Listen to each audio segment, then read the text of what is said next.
que lo primero que tenemos que acordarnos y lo primero que tenemos que saber es que el bíceps braquial tiene dos partes, ¿sí? Las dos partes que tiene el bíceps braquial son dos cabezas, ¿se acuerdan? Tiene dos gastros. Uno de los gastros o una de las cabezas se va a insertar a esta parte de la escápula, ¿sí? A este pequeño como cuernito que le llamamos apéndice coracoides. Y la otra cabeza se va a insertar en la parte superior de la cavidad glenoidal de la escápula y desciende por la corredera bicipital del húmero. Y de ahí estas dos cabezas, más bien estos dos gastros, discurren todo longitudinalmente hasta insertarse a un tendón que se inserta a este hueso que le llamamos radio, ¿sí? A la tuberosidad radial. Entonces, una vez que tenemos su anatomía, pues entonces conoceremos cuáles son sus funciones kinesiológicas. Las funciones kinesiológicas que tiene este músculo, que las vamos a repasar el día de hoy. Primero, la más importante, la que todos conocemos, el hecho de que este músculo es un flexor del codo, ¿sí? Y aquí podemos ver perfectamente bien cómo realiza su función, ¿sí? De flexión. Es flexión del codo en todos los tipos de rango de movimiento de los cuales se trate, ¿sí? Todo lo que tenga que ver con la flexión, aquí podemos ver perfectamente bien. ¿Sí? Si nosotros estamos en flexión de hombro, también esto sigue siendo un flexor de codo. Entonces es una de las funciones más importantes.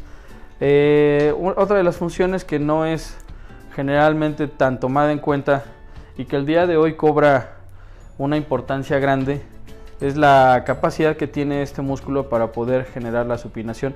Si nos fijamos todos aquí, nos vamos a dar cuenta que cuando este músculo se contrae, genera la rotación externa del radio, ¿sí? Por eso decimos y por eso los libros nos apoyan y nos dicen que este músculo es un músculo que se encarga de llevar el antebrazo a la posición de supinación. Entonces decimos que es un flexor de codo, es un supinador también del antebrazo, pero se nos está olvidando también algo. Participa de manera activa durante la flexión del hombro. Por lo tanto, este músculo también es un flexor de hombro. Aquí no podríamos ver muy bien, ¿sí? Pero si nos ponemos a hacer el análisis biomecánico de dónde se encuentra el eje de esta articulación y la distancia hacia la fuerza que tiene, pues nos daríamos cuenta que efectivamente este músculo, tanto la cabeza larga como la cabeza corta, van a tener una cierta participación en cuanto a la flexión se refiere.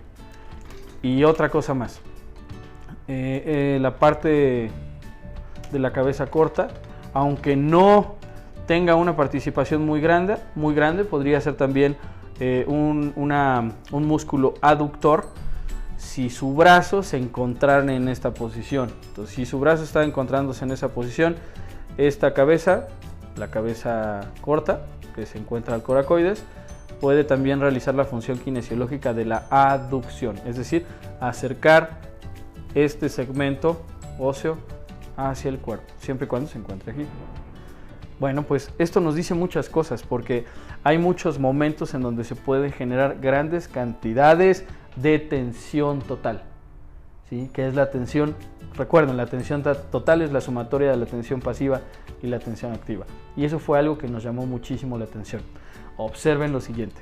Si nosotros estamos en la posición de la flexión del codo, y lo voy a hacer con la flexión, y voy a utilizar este cablecito, lo voy a poner aquí.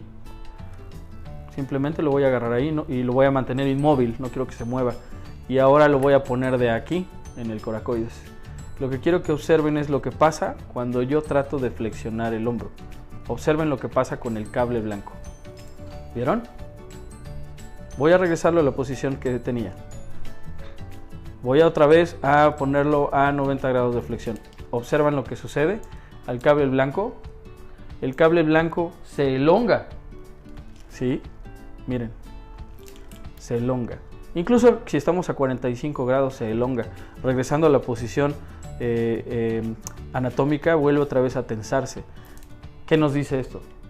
Nos dice que en esta posición, teniendo una cierta longitud, este cable no va a generar ninguna tensión, y mucho menos si se encuentra en un ángulo de 45 grados, que normalmente es donde nosotros comenzamos cuando hacemos peso muerto, ¿se acuerdan? Cuando ustedes van a acercarse a la barra, tienen que descender y entonces sus brazos quedan casi verticales al piso. Por lo tanto, sus brazos quedan casi totalmente extendidos, pero en esta posición. Y en esta posición es en la que comenzamos a cargar. Por lo tanto, el hecho de que simplemente se encuentre en esta posición, este músculo tiene que acortarse más. Y esto es algo normal, es anatómicamente y fisiológicamente posible, es parte de su funcionamiento, ¿sí?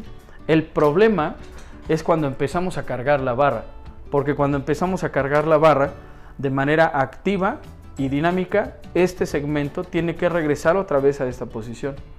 Y para poder hacer esto, todos estos músculos tienen que estar generando gran cantidad de tensión. Y esto es, recuerden, tensión total. Aquí ya no podemos, una vez que hablamos de un músculo, no podemos separar entre tensión pasiva y tensión activa, porque todo el tiempo el músculo está sufriendo los embates de la tensión activa y la tensión pasiva. Por lo tanto, diremos simplemente tensión o tensión total. Entonces, la tensión total que va a tener el músculo bíceps cuando esté en esta posición no tiene nada que ver con la tensión que puede generar a la hora de regresar. Porque para poder regresar de aquí a acá, recuerden que entramos en una posición excéntrica.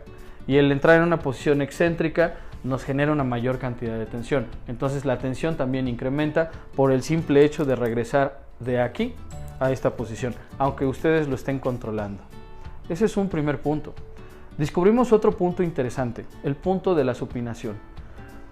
En casita, mis queridísimos alumnos, traten de observar a 90 grados, coloquen su brazo a 90 grados y traten de realizar la mayor cantidad de supinación del antebrazo.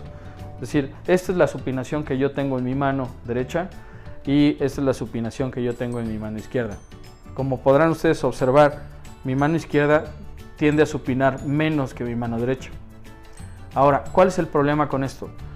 Independientemente de lo que pase con uno de mis codos, tal vez este codo no tiene la amplitud en términos de musculatura, perdón, en términos articulares, no tiene tanta amplitud como esta. Pero la pregunta sería, ¿cuánto esfuerzo puede hacer este bíceps para tratar de supinar el antebrazo mucho más allá de lo que lo puede hacer versus este? Y más aún teniendo una barra que me está empujando hacia el suelo con 50, 80, 120, 200 kilos. ¿Sí? Si una articulación, todo el mundo lo sabemos, si una articulación no puede llegar a un cierto rango y nosotros con una fuerza externa hacemos que llegue, ¿qué le estamos haciendo a la articulación? Le estamos obligando. ¿Qué le estamos haciendo al músculo?